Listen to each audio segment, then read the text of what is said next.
Welcome back, and to shed more light on the importance of this event, we are joined by Ambassador Raouf Saad, former Assistant Foreign Minister. Good afternoon, sir.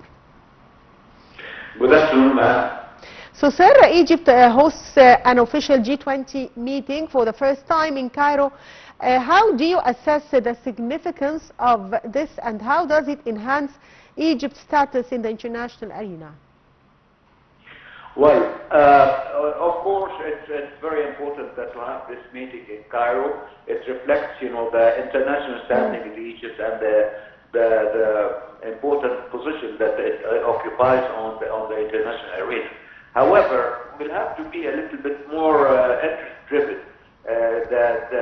Holding the meeting in Cairo carries a very specific importance in terms of availing Egypt the opportunity to express its views rather on its behalf and on behalf of the Arab countries, and indeed on behalf of developing countries regarding the economic problems that these countries are confronting.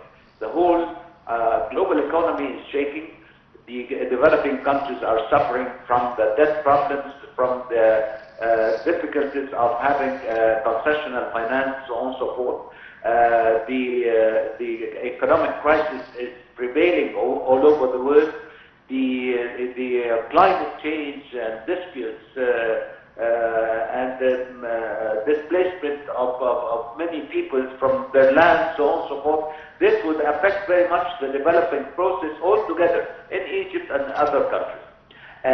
One of the problems I think should recall here that falls very much within the competence of the G20 is the status of the financial institutions and development banks. And here I would like very much to recall the proposal made by His Excellency President Sisi in the COP27 in 2022. Remember, that was held in Sharm el-Sheikh. He called for the reform of the financial system and the developing banks, and to facilitate the access of developing countries in order to get a better treatment of the loans getting from the international institutions, so on and so forth.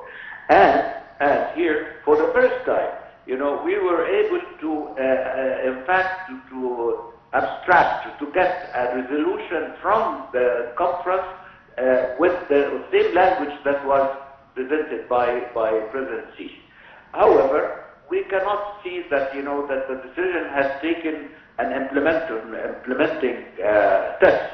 So it will be a very good opportunity that among the demands that Egypt would reiterate is, the reform of the financial system and finding a different way in supporting the developing countries and pursuing successfully their development process, not only on the economic side, but also on the social side. Plus, there is an issue now that has risen very much and is attracting the importance of the whole world and calling for treatment is the food security. Now we are facing, the world, the interlinked problems. For example, if you talk about the climate change, you have to talk about the food security. And if you talk about disputes, you can talk about migrations. You see what I mean? So I think that the food security is becoming a real problem. It relates, for example, with water problems. And if we talk about water, you can insinuate even, the problems that we are having with the Ethiopian dam. So altogether, this is a very good beginning, that Egypt has defined in order to have further cooperation and hopefully with the progress of the Egyptian economy, that will be accepted as a member, not only as a neighbor country, as they call. will be a member of the G20, and that would make a difference in participating in the decision making. And this will have a better and more important and stronger impact in conveying the position of Egypt as well as of developing countries to the rest of the world. So, Ambassador Saad, we'll go for a short break for Asr prayers, and we'll be back to stage.